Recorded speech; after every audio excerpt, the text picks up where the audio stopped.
Good evening once more, and I would like to welcome to everybody who's logged on to our Scars of Womanhood webinar series. Today, we're going to be talking about cervical cancer, and we've been absolutely honored to be joined by a superhero of a woman and a titan of a woman. Just a bit of an introduction. Scars of Womanhood is a womb care original webinar series where we bring real women to come and talk about their stories through their transition of womanhood. And as we all know, January is Cervical Cancer Awareness Month. And as Womb Care Clinic, we decided to host this particular webinar where we just have a discussion with a woman who has been through it all. Before I allow her to just say a few words and just say hi to the people, allow me to introduce our superhero for this particular webinar, Ms. Karen Nakawala, who is a resilient, compassionate, and transformative individual. Ms. Karen Nakawala is a cervical cancer survivor turned passionate advocate for the elimination of cervical cancer. She founded the Teal Sisters Foundation as a Facebook initiative, attracting over 100,000 women within just 1 month. In 2021, Karen was among the survivors who led the World Health Organization's WHO cervical cancer elimination strategy. She also chaired the launch of the WHO IRC guidelines on screening and treatment of pre-cancer. Additionally, Karen was appointed as a member of the Commonwealth International Task Force on Cervical Cancer Elimination. Karen has spoken at numerous prestigious platforms, including the United Nations General Assembly, the Commonwealth Heads of Government meeting in Rwanda, the Global Cervical Cancer Elimination Forum in Cartagena, Colombia, the WHO Afro-Region 75th meeting, the World Cancer Leaders Summit, the World Cancer Congress. Her extensive involvement has led to her appointment to various groups, and she was recently selected to join the African Breast Cancer Council by Roche. Notably, Karen led a group of over 70 survivors to Gaborone, Botswana, at the invitation of the Bill Gates Foundation in partnership with the Graça Machel Trust. She is a highly sought-after speaker for many international engagement. Her work has been published in the Lancet series, and her story has been featured by the BBC. Karen is deeply committed to saving lives, one woman and girl at a time. In addition to her advocacy work, Karen has been a radio presenter at Radio Phoenix FM Zambia for 20 years. She uses her show to promote the elimination and prevention of both breast and cervical cancer. I'll just stop sharing my screen for a second. It feels like quite a mouthful of an introduction, but that has been the life of Miss Karen Nakawala, who has been a major champion when it comes to this fight against cervical cancer and even breast cancer. I don't know how I managed to chance her when I was looking for somebody to just, come through and tell their story. I asked around, and there was only one name that came up. It almost felt like, the Ugandan election where there's only going to be one winner at the end of the day. And everybody was just like, no, have you called Karen? Have you called Karen? And I'm like, okay, let me try and call Karen. I did try and call her. Phone wasn't going through. Sent her a bunch of messages, and she was like, no, I've just come back. And I'm like, oh, wow, I think we just struck the jackpot. Karen, please kindly unmute the mic. Say hi to the people on the call. Thank you very, very much for honoring us. And thank you very much for opening up your heart to tell your story, as always. Well, thank you so much. Listening to you read that sounds like a rap sheet, like somebody has committed so many crimes. And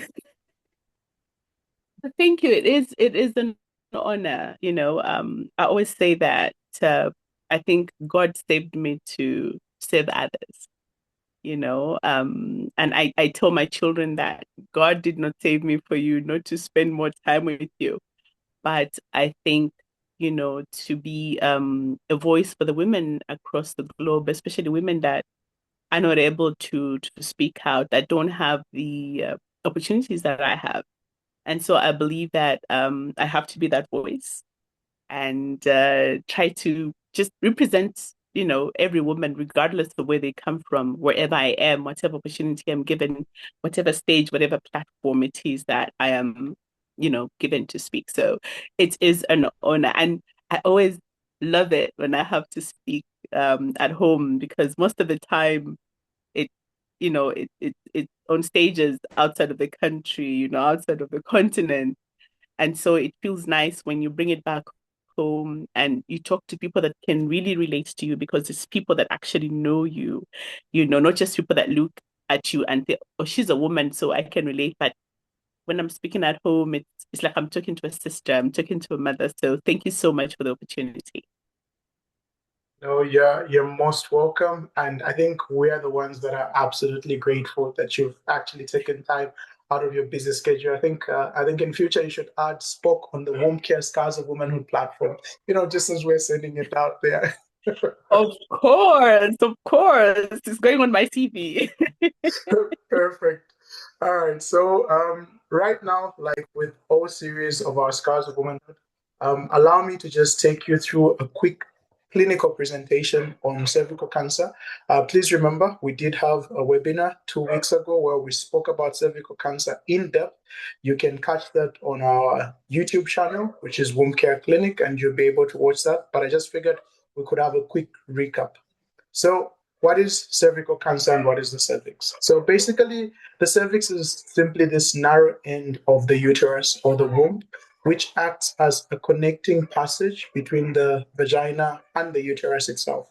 It is a secretory organ. It does release a few sort of secretions, and it also acts as a passage when it comes to childbirth and even menstrual flow. What is cancer? Cancer is basically an overgrowth of cells. Cells are always regulated in the way they actually grow. And when it comes to cancer, what you have is a loss of this regulation in the way that a cell grows. So I always say anywhere on the body where you've got cells, which is basically everywhere, if there's a dysregulation that begins to happen, then boom, you get that cancerous overgrowth. So with cervical cancer, we're simply talking about a malignant tumor that is derived primarily from the cervix itself. And you find that when you've got this overgrowth in the cervix, it's able to move to the parts that surround the cervix, which can be the bladder, the vagina itself, the rectum, and it can even move from that primary area to distant areas such as the lung, the brain, and other organs. So a few facts about cervical cancer. In Zambia, it is the number one cancer among women. Cervical cancer is highly preventable. Vaccination and screening are key, and it is very much treatable and curable in its early stages. If you look at the global incidence of cancer prevalence, you find that breast cancer is the leading cancer amongst women, while cervical cancer falls second. When you bring it down to our country, Zambia, you find that cervical cancer is the leading cancer that we have amongst women, and it's actually the leading cancer death sort of disease that's causing cancer amongst anybody that actually is suffering from cancer. So the burden of cervical cancer, you find that according to the International Association of Cancer Research, in 2022, 660,000 women were diagnosed with cervical cancer, 350,000 women died worldwide. The prevalence is extremely high in middle to low income countries, where Zambia actually falls in. With Zambia, you find that we have the third highest burden of cervical cancer in the world, with a very high incident rate of 65 per 100,000 and quite a high mortality rate. One interesting statistic, which was presented in 2025 during this period of time, was that among the cancer deaths that we noted at the Cancer Diseases Hospital, you find that there were over 9,000. Out of those 9,000, more than one third of them were due to cervical cancer. So you find that our mortality rate when it comes to cervical cancer still remains very, very high. Peak diagnosis between the ages of 40 to 49, with rates seeing higher in HIV infected women. However, these numbers are changing with the introduction of ART and a lot of women having an improvement in their immune system. Even when they're diagnosed positive, you find that we're seeing a very high number even in the HIV negative population. What causes cervical cancer? It's simply a virus known as the human papillomavirus. And the human papillomavirus is the most common sexually transmitted virus out there. So you find that in this human papillomavirus, the different strains and variants that are actually there, 16 and 18 being the number one causative agents for cervical cancer. And I always say we thank God that despite it being such a common virus, our body is able to eliminate it within an 18 months period in 80% of cases. So it's sexually transmitted. So it means any organ that participates in sexual intercourse has got a very high chance of having this particular infection. And persistent infections are the ones that lead to changes in the cells that can lead to cancerous changes. Risk factors mainly include having multiple sexual partner, early sexual encounter, early marriages. You find that poor vaginal hygiene. I always say women are not meant to insert anything in their vaginal areas that is not medically prescribed, but we've seen quite a huge number of abuse when it comes to vaginal insertions of unprescribed medications, unprescribed substances for sexual pleasure. Multiple pregnancies puts a woman at risk, and a weakened immune system and smoking. When it comes to signs and symptoms, usually in its precancerous stages or its infectious stage of just the human papillomavirus, you find that women will not present with any symptoms whatsoever. And that is why it is absolutely important that screening is something that every woman does. Why? Because with screening, you're able to detect the infection of the HPV as early as possible or any changes that are happening to your cervix that will require treatment. But if you start developing signs and symptoms, what you get to have is abnormal bleeding, usually happening after intercourse, painful intercourse itself. You might have this watery, very foul smelling vaginal discharge that might happen, difficulties in passing urine, difficulties in going to the toilet. And as the disease process spreads, it will affect your bladder, it will affect your kidney, and it will affect your general health. And you find that there's this weight loss that begins to happen. So screening remains fundamental when it comes to cervical cancer. Nothing can beat screening. Every woman who is of reproductive age, every woman who is in that postmenopausal period up to the age of 65 should be undergoing screening. It is absolutely cardinal and it is absolutely vital because it is through screening that you're able to detect early signs of changes that are seen with infections of the human papillomavirus. And it's at that point in time that treatment can be offered. So, when it comes to primary prevention, these are some of the actions that a woman can take in order to prevent herself from getting infected with the HPV. And one of the major primary preventive methods that is being advocated for is the vaccination with the HPV vaccine. And this is something that is important among the girl child between the ages of 9 to 14. And with the increase in vaccination, you find that even the males should be vaccinated as well before they become sexually active. But remember, just because you've been vaccinated against a disease doesn't mean that you might not get the disease that is to come. So, despite being vaccinated, still a healthy lifestyle is very important. Delaying of sexual intercourse, use of protective measures such as a condom during sex is something that is very important. Quit smoking and just generally living healthy is absolutely key. When it comes to sexually secondary prevention, that's where your pap smear, your HPV testing, and your visual inspection with acetic acid comes into play. And it is very important that as a woman, as a husband, you advise your wife, as a brother, you advise your sister, your mother, your daughter, for them to undergo this particular screening. So, how do you diagnose it? So, like any cancer, cancer is usually diagnosed by a biopsy. Biopsy is simply a piece of tissue that is taken from an abnormal area, sent to the laboratory where a pathologist will look at it and will make the final conclusion that this is cancer. However, the diagnosis of cervical cancer can be through the screening itself, through the history that somebody presents if they're presenting with any of those symptoms, and also through a physical examination. When it comes to treatment, in its early stages, cervical cancer is 100% curable. However, as it begins to advance, what you get to have are different treatment methods that can be offered, such as surgery, coupled with radiation therapy or chemotherapy. some common myths, and it's very important for us to deal with this.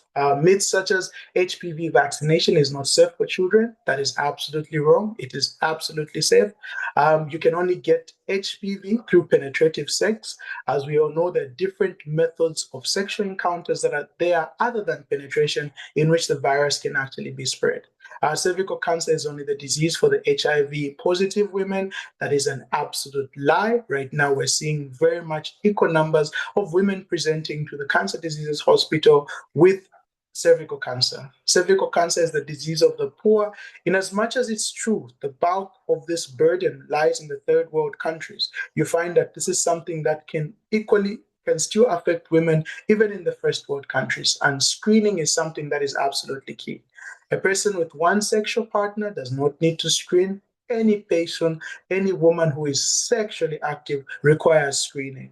Smoking does not cause cervical cancer. Smoking does damage to cells, and those damage to cells makes it more susceptible for cells to get this HPV infection. So if you've been vaccinated, you don't need screening. Another huge lie. Despite being vaccinated, people still need to protect themselves.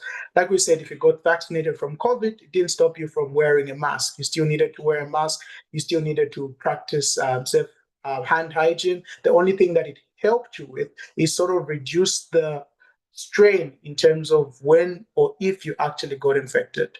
Cervical cancer cannot be cured. That's a huge lie. Cervical cancer, when caught early in its early stages, is 100% curable. So that was my short presentation. I had to run through it because this time around it wasn't meant for us to dive so much into the cervical cancer presentation. But like I said, feel free to watch it on our YouTube channel where you can catch the full episode where we delved a little bit deeper and we had so much more explanation. At this point in time, we'll go to our superhero, Madam Karen, and we'll just sort of have a conversation where she will take us through her journey, and how it went, and how she found herself to be somebody that is thriving despite going through quite a lot of hardships. So, allow me to just start from the beginning. How did you first discover that something was wrong? Um, I always fail to answer that question because uh, my going to screen was actually very random. I was literally forced to go for screening, and I didn't want to go for screening because I thought I was okay, and I always give that excuse when somebody asked me if I had been to screen, and I was like, no, but I'm healthy. I exercise, I eat well. And then this one day I just had to go. And so when the doctor started examining me, I could see how she literally stopped. And then she looked at me and asked if I was okay. And I said, yeah, I'm fine. And she says, but you're bleeding. And I told her that I think she must have hurt me with her speculum, when Yeah, inserting it. And then she asked me if at all I had had any issues. And I couldn't think of any. And then she says, look, I think there's a growth on your cervix, and allow me to do a pap smear. Come back in 7 days. I'll tell you, what it says. And so we agreed, and she did that. And then in 7 days, you go back, and then somebody tells you, okay, you know what, you got cancer. So can you please go to the cancer hospital? And it's at that point I started questioning myself, like, did I see anything, was there any telltale signs? And in hindsight, yes, there were a few signs, except I think I had an explanation for each one of them. For instance, I was having a backache. Now, those that know me, I was always in stiletto heels, and I mean real high, heels. And so I attributed the backache to heels. And because my mom once told me to say, "You went to a show, and what almost so I yeah, always thought it was that. And then bleeding in between the normal periods. Um, I remember going to a doctor, and because I was having hot flashes and stuff like that. And then he says to me, you're actually experiencing you're in perimenopause stage. And so the bleeding in between the periods, I thought it was menopause. So I literally had an explanation for everything that I felt at that time. But it was only later I actually learned that those were symptoms. So yeah, that is that is how I found out. Not that I noticed that there was anything wrong. Like I said, whatever I noticed, I had a reason for it. Okay, so now you've brought up a lot of questions in my head. So why did you then go for the screening? Because like you said, you were feeling fine. Is it because I was it's forced. I was forced. Seriously, I was forced. I was literally forced. And I had to get my really friend off my back. And I'm like, you know what? Okay, fine. I'm gonna go. Yeah. So I was forced. that So was she your saved my angel. life. No, she absolutely saved your life. That was your angel that came through. And the way you're putting it, whereby you had an explanation for almost everything that was happening. And then, I know Mhm. hindsight is like one of the worst teachers that we ever get to have. So I think your friend is an absolute angel. I think what she did was something that actually did save your life, and this is why we're having this conversation. So fast forward, you're waiting for 7 days, and then now you're told you've got the C word. What started going through your mind at that point in time? I think the first thing you think about is death, Yeah. because I think for the longest time we have been told, or we've been made to believe that a cancer diagnosis is equal to a death sentence. And you're gonna die. Even if you go through the treatment, you're still gonna die. And you know how it is when something like that happens, or you receive such news, suddenly you start thinking of all the people that have died. And Yes. then suddenly all the deaths that you hear about are because of cancer, you know? And I was like, oh, okay, so the next one will be mine. I literally saw my funeral procession. So it's a crazy time for anyone to be in, and it's very confusing. I remember I was very upset. I think I was very angry, and I just thought I was gonna leave my children. I have two girls, and they were very young at the time. The young one was 9, and the older one I think was just about 20, maybe 20, 20, 22, 23. And I thought I was gonna look after my girls. So the first thing that came to mind was that I was going to die. I wasn't going to make it. I started imagining myself without hair, after the chemotherapy, literally. So it's not a very nice space to be in, and you don't wish it on anybody. Yeah, like you say, I think cancer, just based on where we are, it's equal to death. It feels like a death sentence, and Mm. it's something that just has this bleak ending. And even as you were going through and processing all the emotions, I know when it comes to emotions, and it always takes you into this spiritual side of things where you start asking maybe why God, why all of this. So how did you navigate the emotional roller coaster that you were going through, and even just how it sort of got to affect your spirituality? And yeah, like didn't you feel like giving up at some point in time? I don't know. Like, So, I think navigating the emotions of roller coaster can be very, very challenging. And you go through these ups and downs, every single day. Today you wake up, you're fine. Tomorrow you just want to cry. You don't know why you're crying. Sometimes it's not because you're in pain, but I think it's just all the pent up emotions. And I tell people now, I tell survivors now that the best way to navigate is to actually try to come to some level. First, try to come to some level of acceptance. It is not very easy, receiving the C word diagnosis, the cancer diagnosis, yeah, and then you have to go on treatment.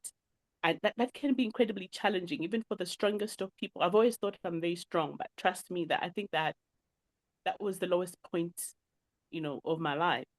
But I had to go through it. I learned to just steady myself after I accepted the situation, and I told myself, okay, Karen, this has happened. We can't go back. We can't cry over spilled milk. what do we do? We need to get past this. How do we get past this? And so I think I learned to steady myself, um, and just allowed myself to feel every emotion that there was to feel. I allowed myself to be sad. I allowed myself to fear. I allowed myself to be angry. And sometimes even just relief. There were times when I would go for treatment and I come back, I'm like, oh, okay, that went well. And I just allowed myself to breathe. So it's not a very easy thing to do, but I had to. I had to find, something that helped me to stay to be level-headed and to just ground myself. But I think most importantly, I allowed myself to go through the motions. I didn't hide anything. Um, when it got too hard, I'd get into my room and just close the door and cry my heart out. And I think that's where the spirituality came in. There was a point where I think I started running away from God. There's anything like that, because I thought he betrayed me. No, I think he told me he knows these things. You know what I mean? Like, Yes. I'm a Yes. Christian. Yeah. And I think it was at that point I actually say, I think that's when I really found God. Okay. You look for anything, someone, anybody, something that you can just latch on. And I think at that point I really found God. I remember one time, I always tell this funny story. My daughter comes into my room and I'm sitting on my bed, and then I've got my stool there and I've got the Bible on the stool. And then she's looking at me like I'm in a very in this mood. And she says, Mommy, I heard you talking. Who are you talking to? And without thinking, I said, I'm talking to God. And then she looked at me. It's like, Mom, are you praying? Says, No, I'm not praying. I'm actually talking to God. Yeah. I've put him right here on the stool, and so this Bible is God. So I'm talking to him. And it would look, if anybody had walked in other than my daughter, they would have thought I was going crazy. Yeah. But I think that was my coping mechanism as well, because I needed to talk to somebody who wasn't going to talk back at me, because you get angry and you say all sorts of things. You want to shout, you want to scream, and you don't want anybody to respond. So I think God was, I would sit him there and start talking. And eventually that continued. In as much as at first it was done because I was angry, I had these emotions, but it grew my faith because every day I found myself talking to this person. I was talking to God every day. I was reading the Bible every day. And that has continued up until now. So I think, um, in as much as at first I was running away, I actually grew closer. So I think my spirituality has really grown. As to giving up, I told myself giving up wasn't an option. I think I've gone through quite a lot in my 52 years. And the one thing I never do is give up. Um, I think I learned early on from my mother that there's always a there's always a positive out of a negative, no matter how bad it is. Yeah. And through life, if I go back and tell you what I've been through, for instance, losing my hearing, like right now, I only have about 30-40% of hearing. I lost my Wow. hearing, and I'm a communicator. Yeah. I started wearing hearing aids. So I have so many health issues.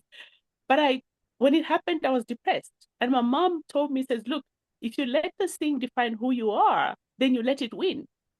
And I've always believed from that point that no circumstance is bigger than any person. All they need is an opportunity to grow out of that situation and step out of that situation and not let the situation define who they are. So for me, I never give up. The only time I'll give up is when I realize something is not meant for me.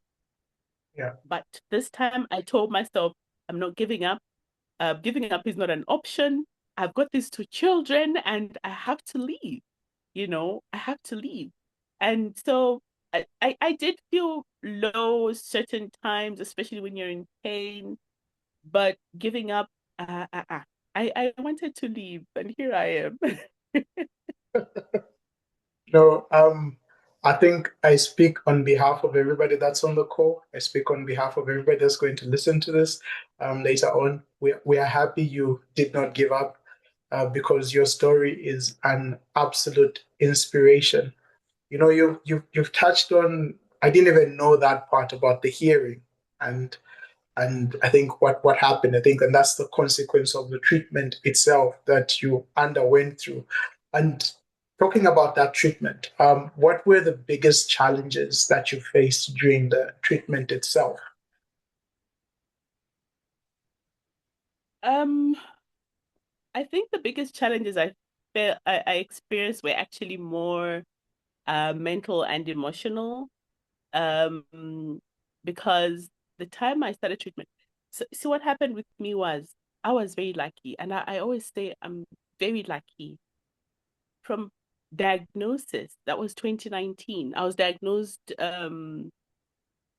was on the 4th of July, 2019, and I started treatment on the 29th of July.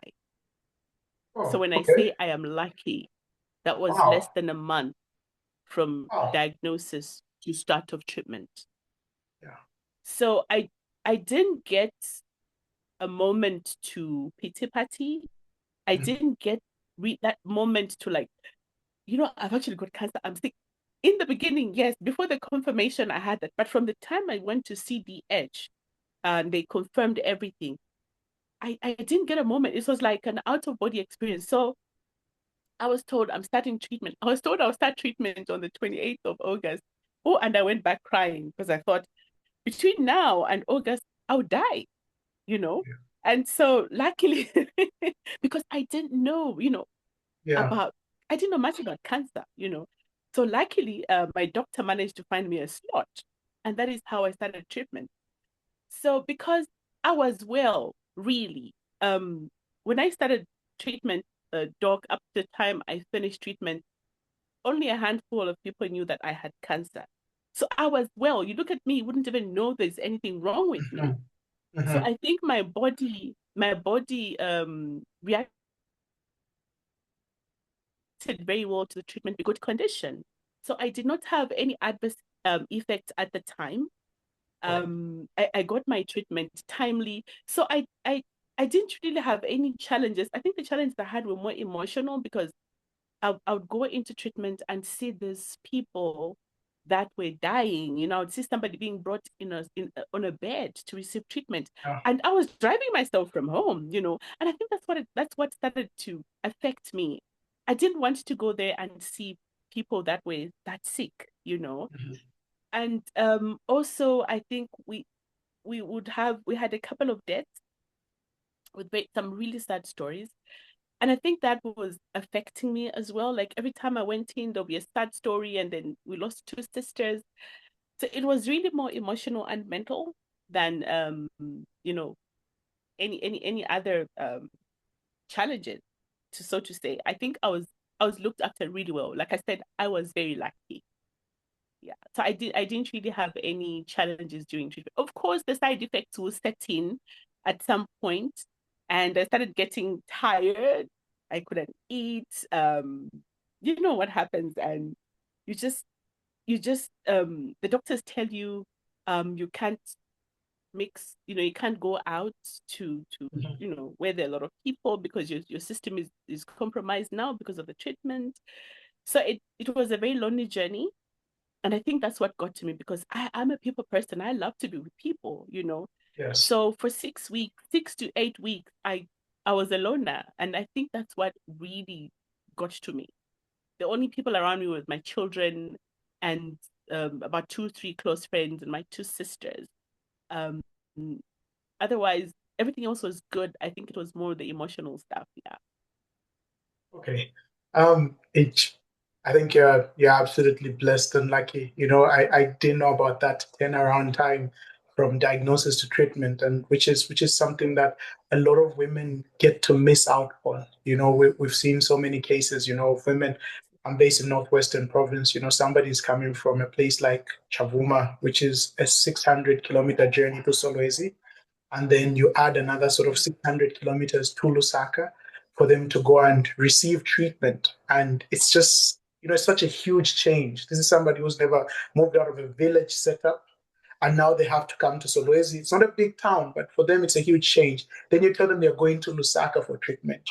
Most people give up even before they actually get to begin that part of the journey, and it's quite a difficult journey. And for people that don't quite understand what Karen is talking about when it comes to chemotherapy, which is sort of killing of bad cells within your body. So this agent of medication is introduced into your body to sort of kill these cancer cells that are growing.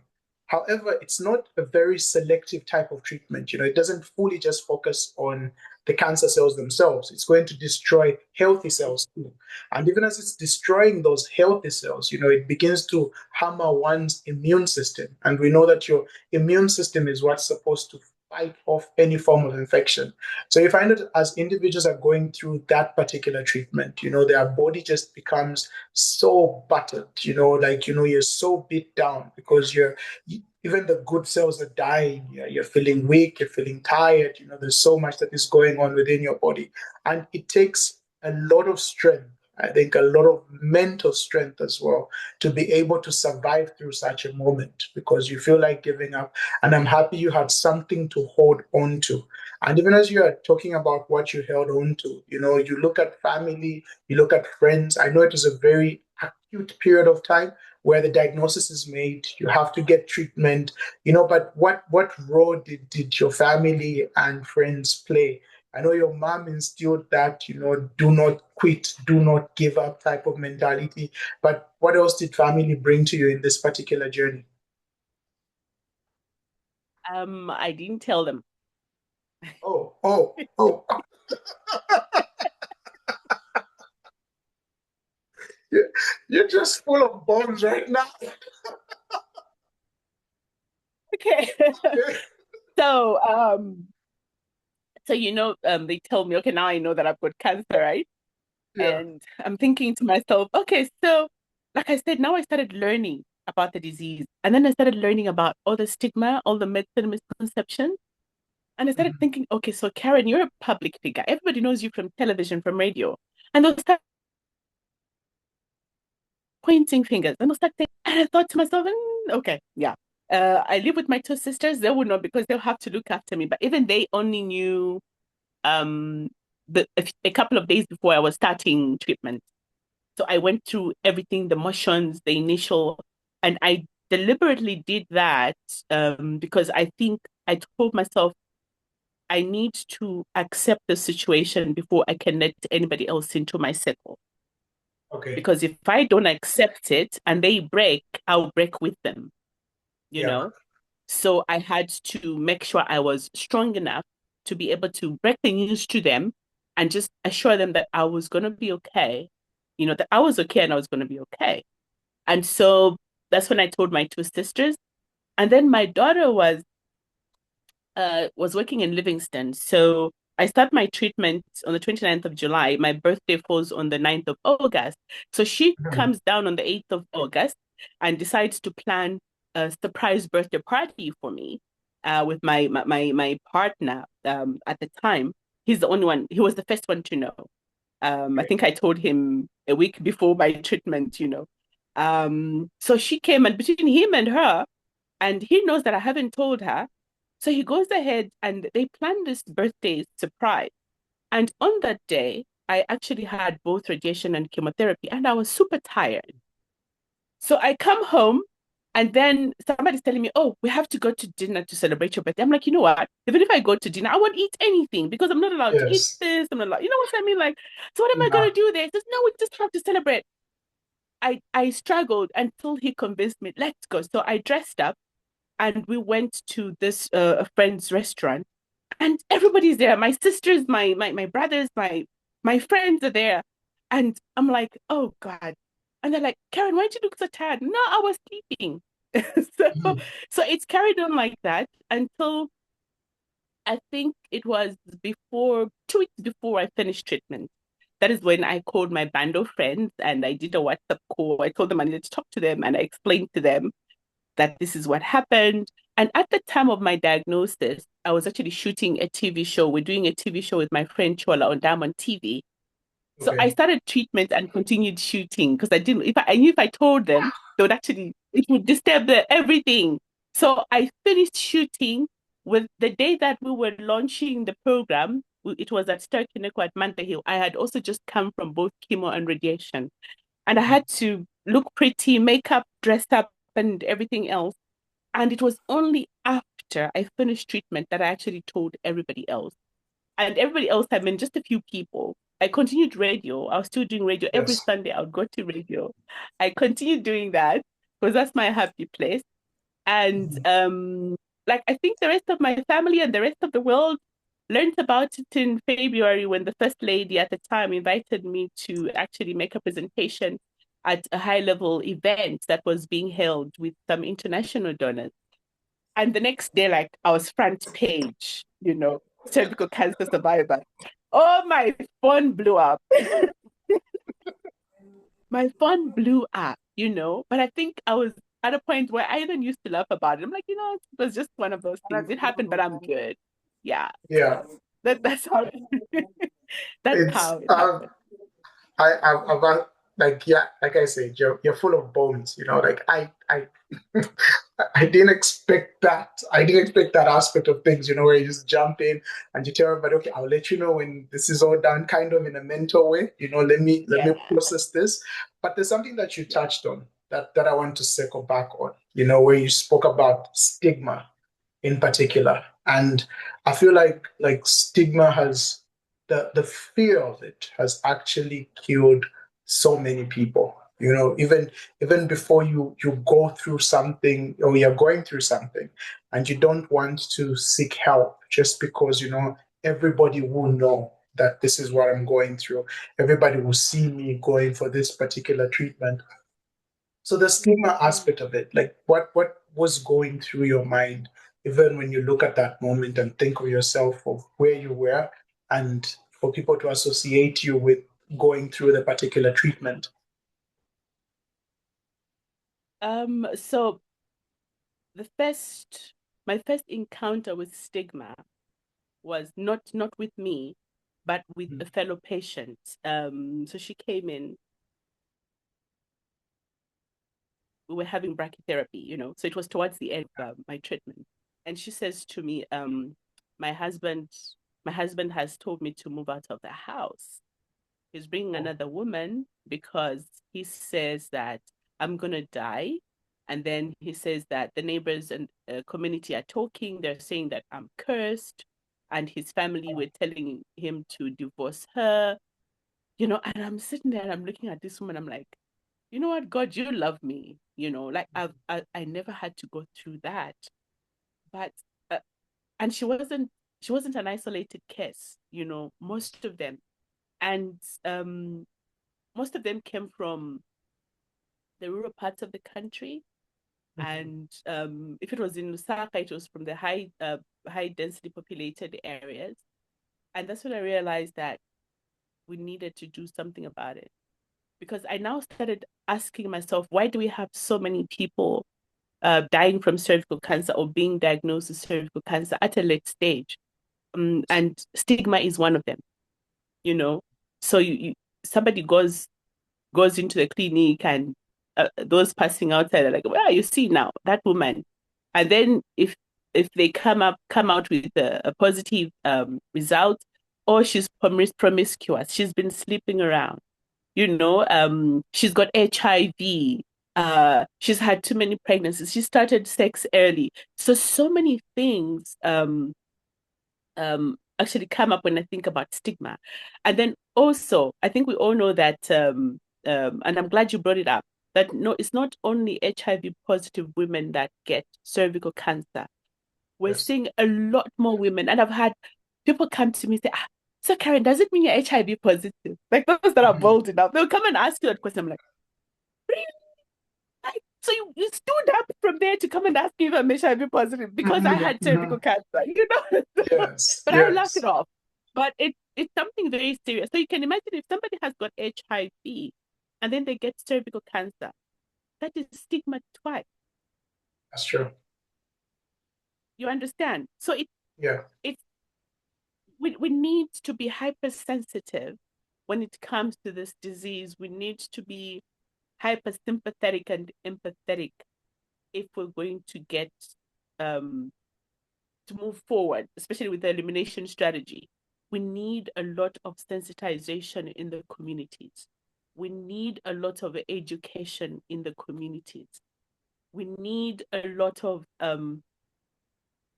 screening, HPV vaccination, and all that uh, can come to pass, can be a reality if we get rid of the stigma and the myths and misconceptions because they are killing our women.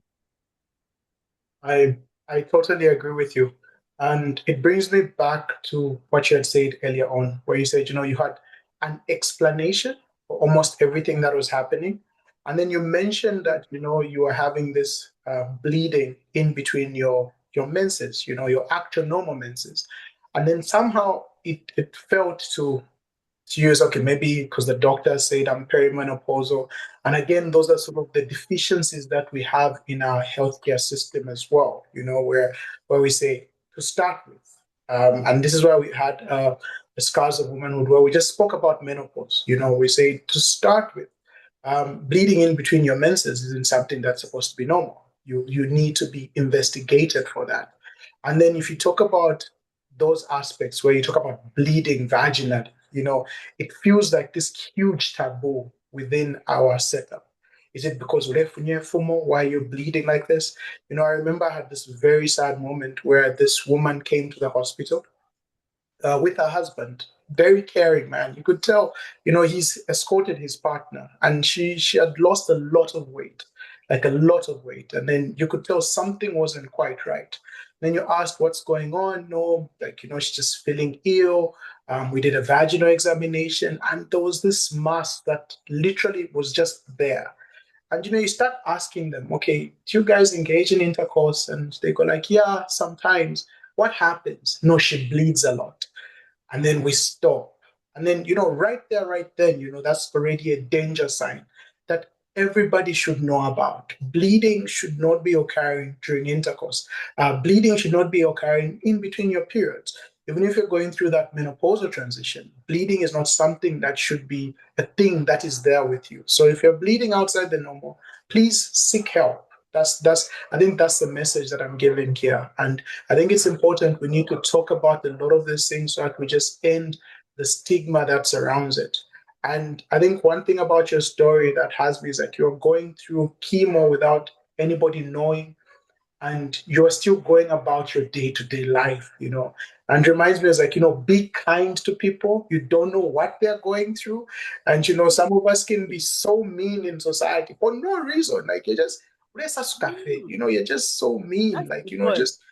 just be kind to people. So when we talk about hindsight, so like lessons learned, I know you're constantly learning lessons, and I think the more you talk about your story, the more you have this to my hindsight moments, and the more you listen, like so. If you could look back and speak to younger you, what would you tell yourself? Like, what conversation would you have with yourself, based on where you are right now and what you've been through?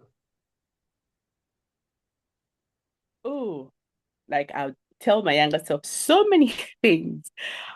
But I think the one thing I would say first is that you need to love you Okay.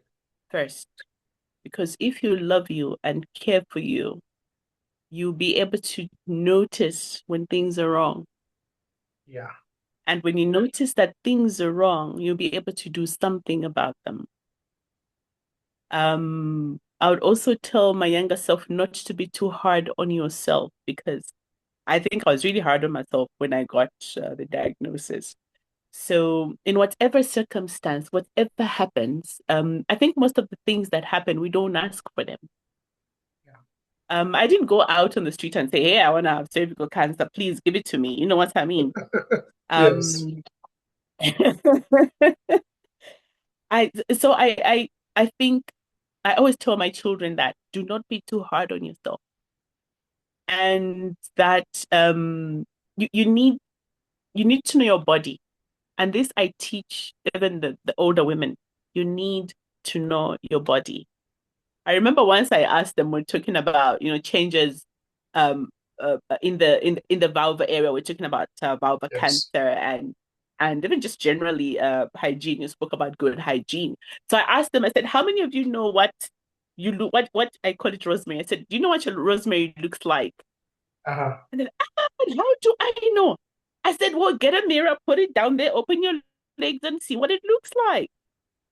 Because if you know the color, which is nice and rosy pink, suddenly it's looking brown. It's got whitish stuff on it. You will know something is wrong. Yes. So why should you wait until you get to the doctor? So love yourself enough to know what your body is, what your body wants. And then also just learn, like I am in the media. I've been in the media for 20 years plus. I didn't know anything about cervical cancer. I knew there was cervical cancer. You know what I mean? So I think going back, I would say, you know what, Karen, learn be curious and be inquisitive to learn about anything that could potentially affect you as a woman. Yes. Don't wait until it happens. You start scrambling. No, now you want to start taking vitamins because now you're menopausal. Start reading about those things, and then also just be open-minded. Somebody's gonna come and say, like somebody comes and asks me a silly question, and I'm thinking to myself, why is she asking me? You know what I mean? Is she judging me? Mhm. So just take a step back and just look at where they're coming from. And once you understand where they're coming from, then you're going to give a good response and not just lash back and shout. So and all that comes from knowing who you are and loving yourself and being curious, being inquisitive, wanting to know everything that you can, and yeah, just be happy. Be a very happy person.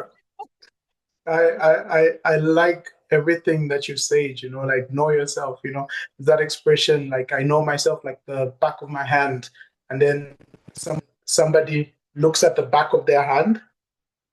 I think load shedding just happened. Hopefully, oh crap. Oh crap.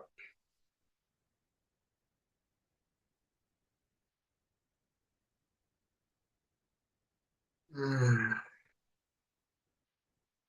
Ah,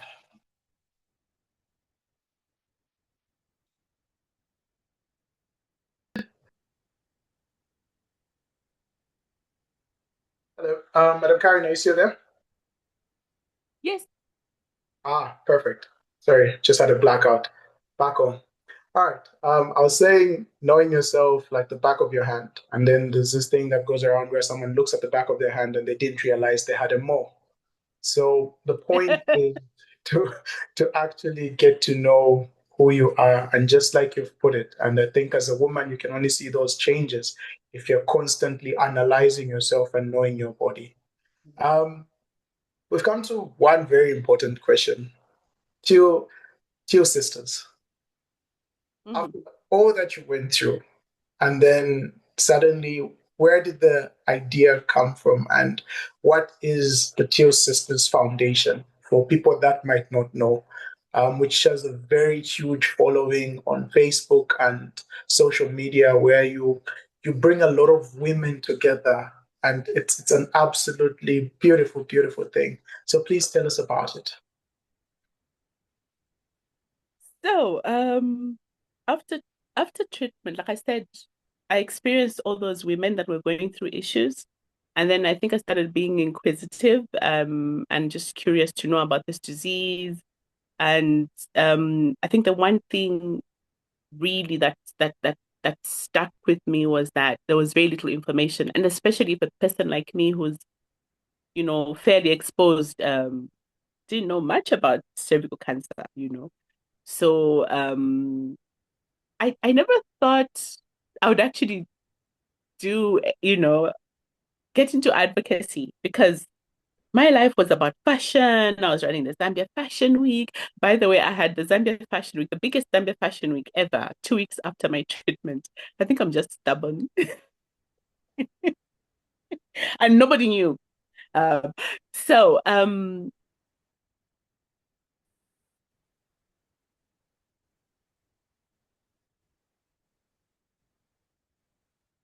I started talking this to me, Karen.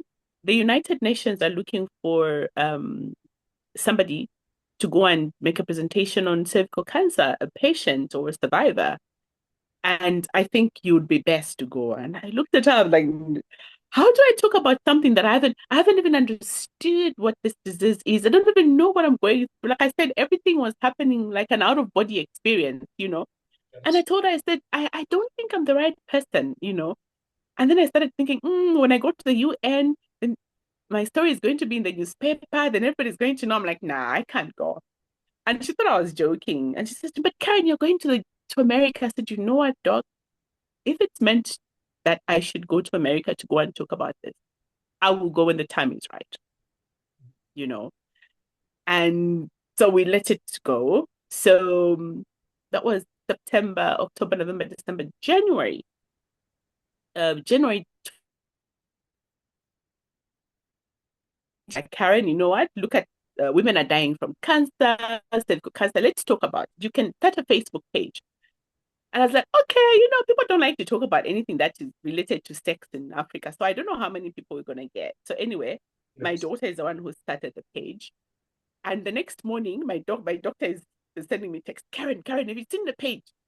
I went to the page. I think the first day we had over 1,000 women. Oh, And in the second week, we had over 70,000. And by the end of the month, we had over 100,000. And yeah, that I think that's what started everything. And so it's because of that that the first lady at the time who was convening this meeting on cervical cancer uh, got in touch with me and said, look, I've got this meeting and I want you to come and tell your story. I yes. only agreed because it was the first lady. Because honestly, I even told her, I said, I'm only agreeing because you're the first lady. And I honestly had no idea what I was going to talk about. So I went there and I asked the minister who was there, my doctor was there, and I said, what am I going to say? And then she says, speak from your heart. And I did, you know. And so it was after that that the first lady asked me, so um, they put me in some committees immediately. Like I had no idea. And that's when she said to me, so are you with any organization? I'm like, no. So she says, can you start an organization? Mhm.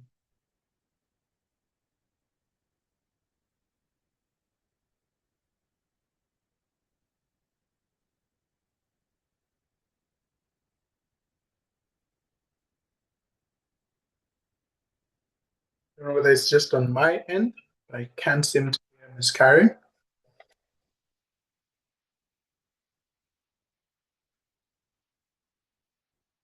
That you can help.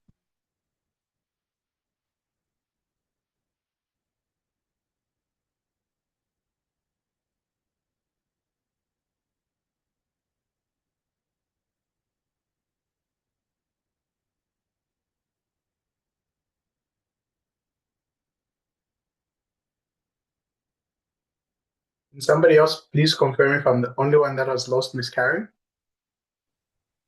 No, it seems that she's dropped off the line. Okay, no, that's perfectly fine. I'm sure there's a bit of network challenge. Maybe even as we wait for her to just come back, there are a few parts of a story that most parts actually, all the parts are absolutely remarkable, but there's some parts that are actually standing out, in the sense that it is important for one to actually get to know their body. Screening is very, very important, and it's important that you get screened. Any woman who is sexually active, it's important that you do your screening. Usually, WHO says above the age of 25, but we know that sexual activity is beginning slightly earlier, and therefore it's important that Sorry. people are getting screened. Welcome back. I was just starting to sweat Sorry. right now. I don't know It's what okay. happened. It's okay. So yeah, Yeah, you anyhow, can continue. that's what we do. That's what we do as Till Sisters. Basically, we work very closely with international organizations and the ministry here. We create demand for cervical cancer prevention services such as the HPV vaccination and screening. And like I said, we've now incorporated prostate cancer and breast cancer because we realize that in as much as our focus is on cervical cancer, I think we're talking to the same woman, and I think we need to start integrating of services so that we don't start stressing this one woman. She doesn't get fatigued. Today you see her, she's a breast. Tomorrow you look at her, she's a cervix. And so we thought, let's try to see how holistic we can be and what we can do for this woman in one single visit. And then we've always been talking about men supporting the women. We thought, you know what, the only way they'll probably come on board if there's something for them, in it for them. And so we then started talking about prostate cancer.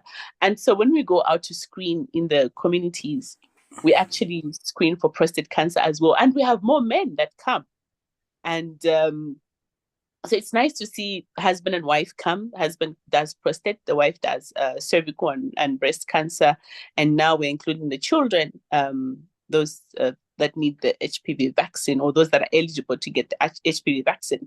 So basically, that's what we are as Teal Sisters. We try to bridge the gap between the hospitals and the public. No, that's absolutely amazing. The work that you do is really, really remarkable. And for everybody that's on the call and those that are going to watch this recorded, please just go on Facebook, go on Instagram, look for Teal Sisters Foundation, follow, like, support the movement, because what you're doing is life-changing work. And there are so many women that you have reached out to. There's so many lives that you have actually touched that wouldn't be here right now. And I think your work is extremely, extremely commendable. And I'm very, very supportive of that. You have one new follower, and even Womb Care Clinic is absolutely going to be following you now. And yeah, we even force everybody that works there to follow you, to be a prerequisite. Yeah, so we always ask this final question to everybody that comes on our Scars of Womanhood. What does Scars of Womanhood mean to you?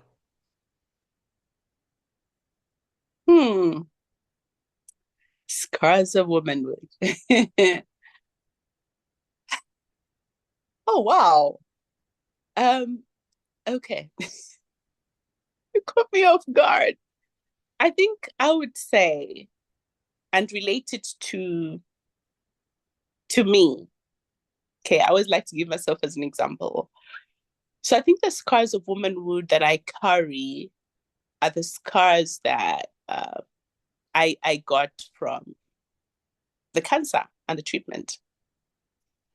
And one of the scars is that infertility is one of the side effects of a treatment. Yeah.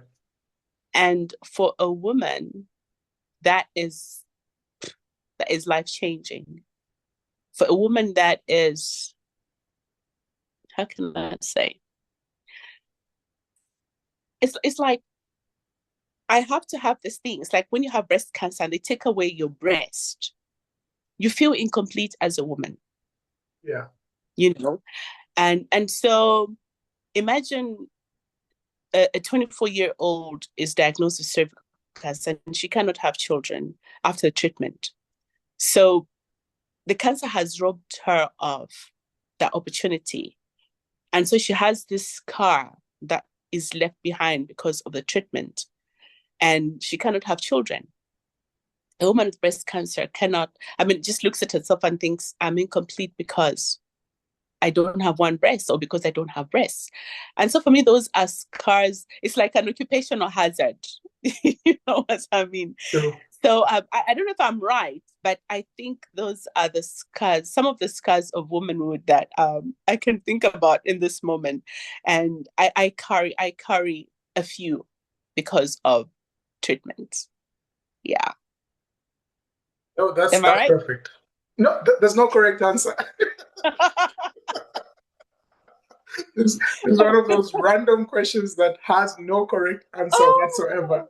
But we always just get to shoot it out. And you've given your your version of it, and I'm happy you've given that. You've spoken about breast, somebody losing their breast. We did have a breast cancer survivor, Miss Mbale, who came to talk about her journey, and it was quite amazing.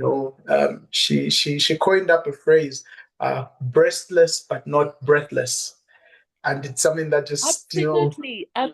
Absolutely. Because I mean, it's not the breasts that make me that you know what I mean. My yes, intellect yes, is not diminished because I don't have one breast, and doesn't make me less human. And yeah, yeah, so just because I don't have one breast, or because I can't give birth to children, doesn't mean I'm not woman. I think I'm all woman, and I'm sure. one of those women that carry my scars very proudly. Like Lovely.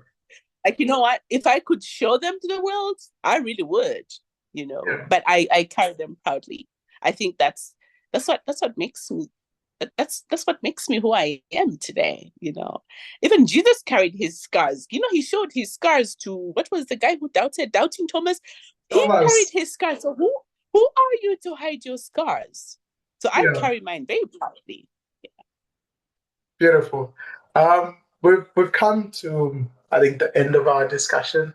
I'll just go through the comment box just real quick. Albert says great CV. Highly favored says giving up is not an option. They absolutely love that one. They then put to my dancing emojis. I'm dancing with them, just so you know.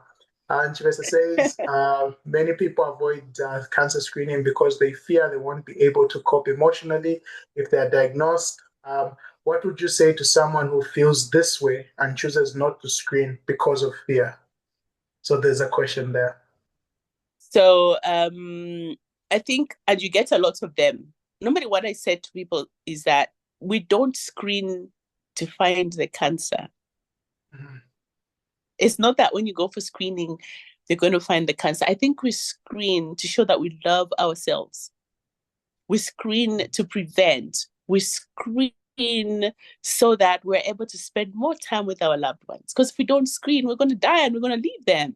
But most importantly, we screen because we love ourselves. So love yourself enough to screen for your family, and Wow. love them enough to screen for them. Wow. So I'm just doing this. Apparently, is it tea? Like there's a thing that people are doing nowadays. Tea. That is just amazing. Jacqueline says, Karen, you're such an inspiration, and your strength can only be from God. Brenda says, God bless you, Karen. Bibo says, Miss Karen, you're remarkable. Love yourself enough to know about yourself. Depth, simply depth. Samsung number says, God bless you, Karen. Good information, highly favored. Okay, I think that's the time when we had lost our connection. Chibesa says, use your social media to educate yourself. There are so many free information out there. Let's intentionally learn. Um, Chibesa says, true men should also be advocate for women's health. Absolutely believe in that. Jacqueline says, been a member of the Teal Sisters Foundation since 2020. You are loved, Karen, and that's Jacqueline Musoba. That has just said that. Um, then there's question from Chibesa. What's the biggest lesson you have learned from your journey? That purpose can be found wrapped in barbed wire, in glass, and I found my purpose through pain. Um, Before cancer, I thought I was meant to be in the fashion world, media. But after that, I realized my purpose was in serving people and serving God. So you can find purpose in the most painful of situations. And it's the most beautiful thing ever. It's the most beautiful thing, very fulfilling. So I have learned that your life is not over until, yeah, the big guy upstairs says it's over. And that your life can always change at any one given time, regardless how old you are. I never thought I would start a foundation at what?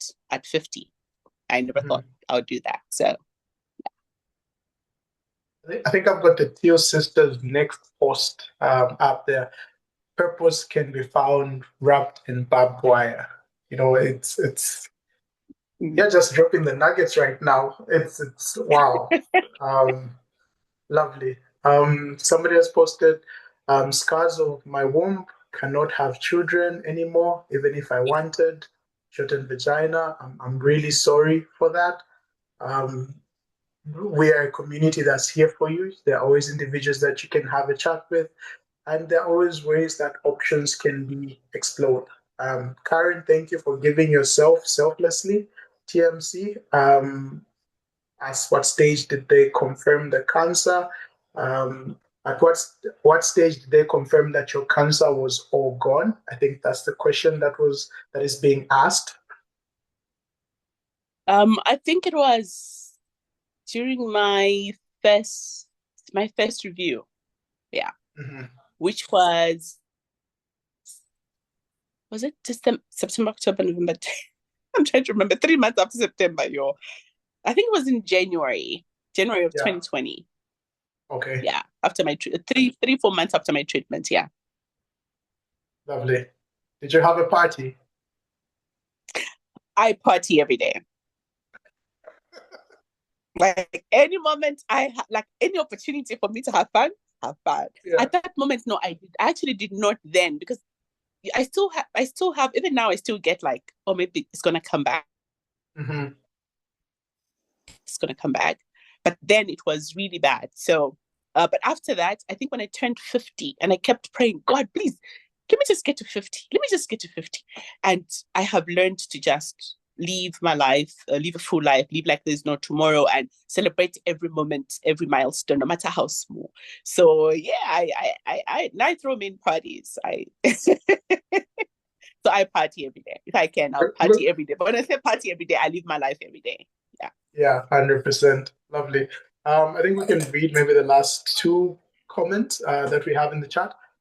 From Jacqueline, there, what advice would you give women about screening and screening early? That's number one. Number two, what signs did you ignore at first that you should not?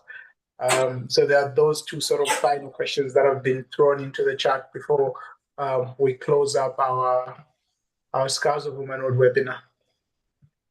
Okay, so quickly, for screening, I always say that the best time to screen is when you don't have any symptoms. The best time to screen is when you do not have any symptoms. So do not wait until you have symptoms. If I hadn't been forced to go for screening, I probably wouldn't be here. So do not wait. And like I said earlier, screening is not because we want to find the disease, really. Screening is for you.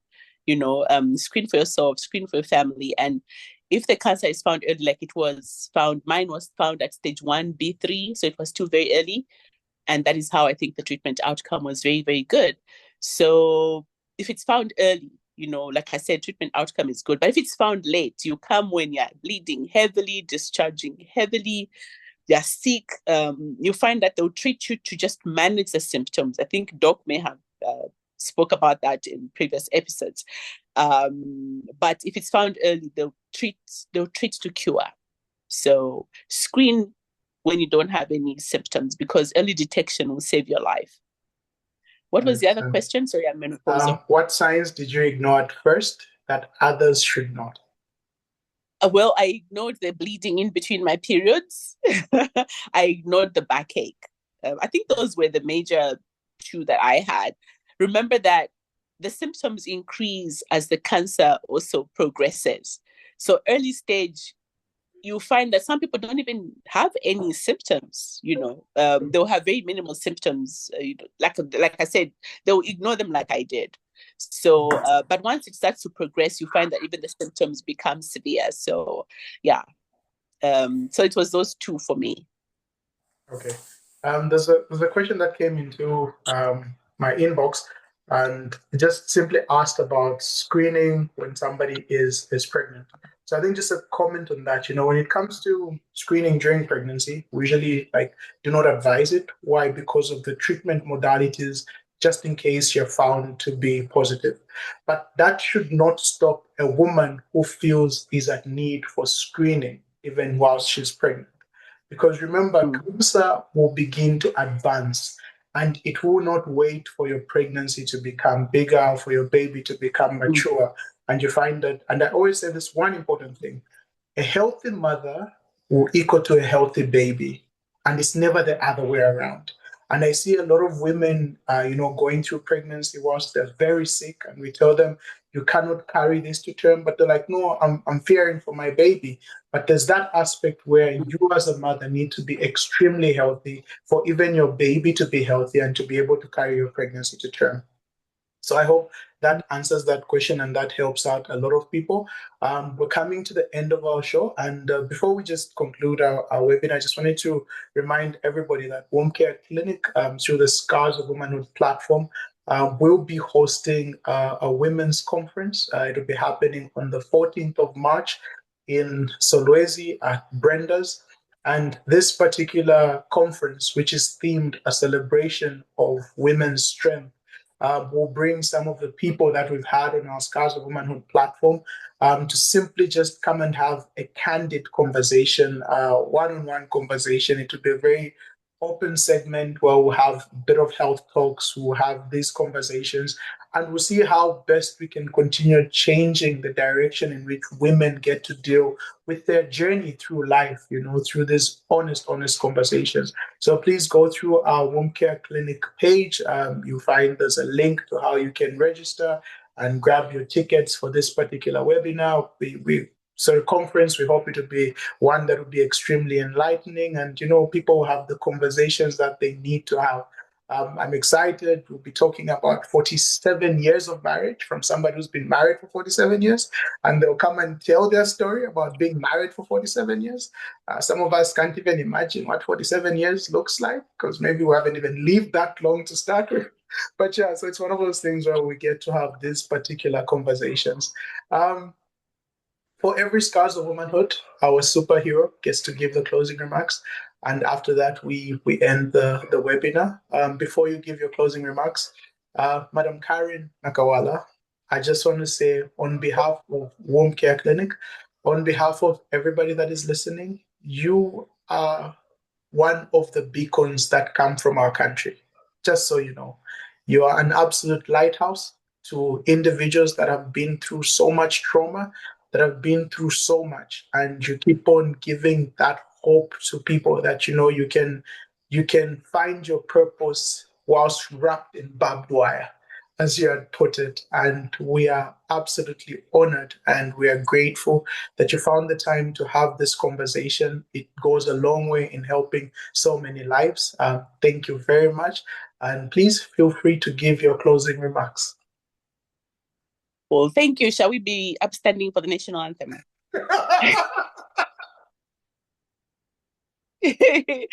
Okay, sorry. I just want to say thank you so much. I think for me, it's very humbling. Like I said, it's always nice when I'm doing it at home, as opposed to doing it out there. And it gives me a lot of fulfillment to know that somebody, at least one person, has gotten the message and will do something about it. And so I just want to encourage everyone that cancer is a disease that can happen to anyone. It could be your mother, your aunt, your sister, your father, anybody. I think we all know somebody that has had cancer before. We've lost loved ones to cancer. So if you know of anyone that has got cancer, please be kind, be sympathetic, be empathetic. Just put yourself in the shoes and ask yourself, how would I want to be treated were it me? And also, if it happens to you, it has happened. But you know what? Like, it has happened. But how do we move from there? So that is why people like me are there. I think the doctor will give you my details. If you want to get in touch with me, please feel free. If you want to send me money, I'll be very happy, and I'll love you for life. But most importantly, especially to the women, I want to say to you that most of the time as women, we lose ourselves. We're so many things to people. We are wives, we are mothers, we are sisters, we're colleagues. And we try to be all these superheroes in one go, and we end up losing ourselves. In losing ourselves, we don't take care of ourselves, we don't go for screening. And every time an opportunity arises, you say, oh, you know what? I'll go tomorrow. And that's what a mother does. Oh, no, today my husband asked me to do something, so I'll go tomorrow. Oh, I have to take my daughter. You know what I mean? I have to go for Chilangam, I will go tomorrow. And tomorrow never comes. Trust me, for a lot of women, tomorrow has never come. And so make sure that you don't run out of time. Do what you can. I always say, do the responsible thing. Do the responsible thing, do the right thing for yourself, so that you can spend more time with your loved ones. Like I said, be curious about who you are, just be inquisitive and learn about yourself and love yourself more. Because without you, your husband will have no one, the children will have no one. And trust me, when you die, I've never seen any husband throwing himself in the grave because my wife has died. You die and he gets married, he moves on. So don't cry, you're laughing. I'm just being honest. So look after yourselves. Please, it could save your life. But most importantly, love yourselves. Nobody's going to love you more than you can love yourself. The others is a bonus. Love yourself enough. Thank you so much. I'm totally grateful. Thank you. Thank you.